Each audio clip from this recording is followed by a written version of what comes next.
સાથીઓ, વિકસિત ભારતના નિર્માણ માટે જનજાતીય ક્ષેત્રોનો વિકાસ પણ ખૂબ જ જરૂરી છે.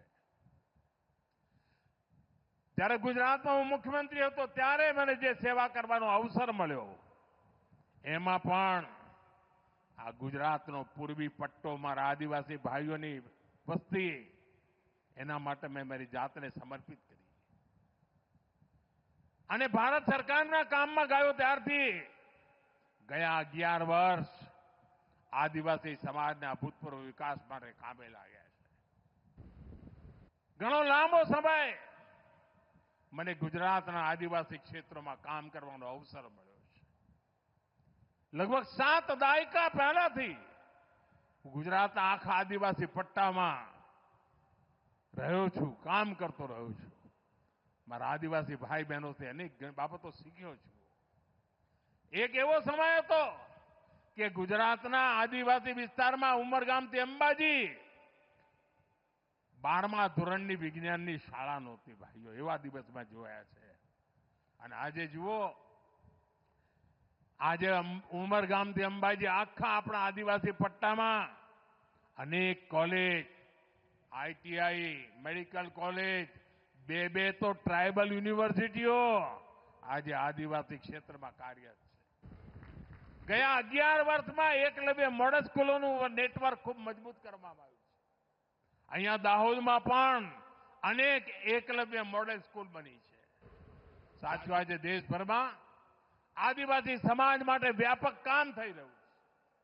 આઝાદ ભારતના ઇતિહાસમાં પહેલીવાર આદિવાસી ગામ વિકાસની બાબતમાં અનેક નવી સ્કીમો બનાવીને એના વિકાસને બળ આપવામાં આવી રહ્યું છે.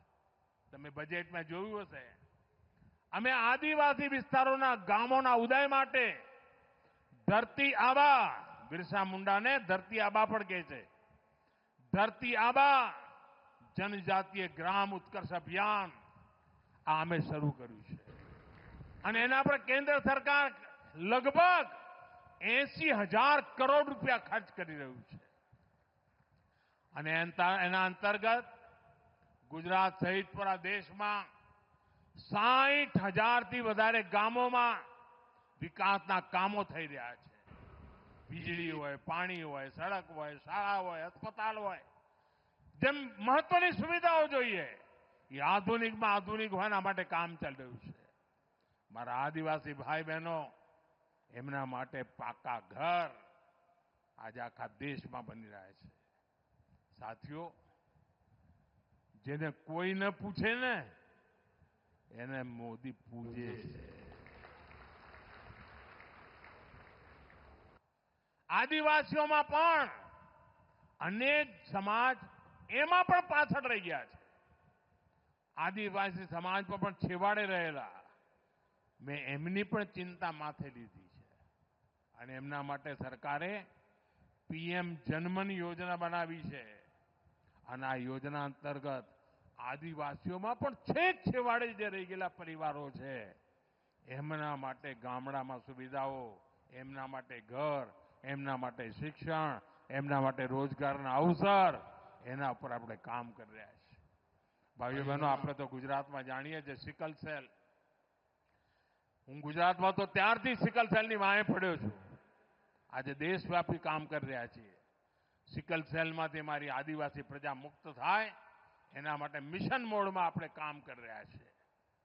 એના અંતર્ગત લાખો આદિવાસી ભાઈ બહેનોના સ્ક્રીનિંગનું કામ આજે ચાલી રહ્યું છે.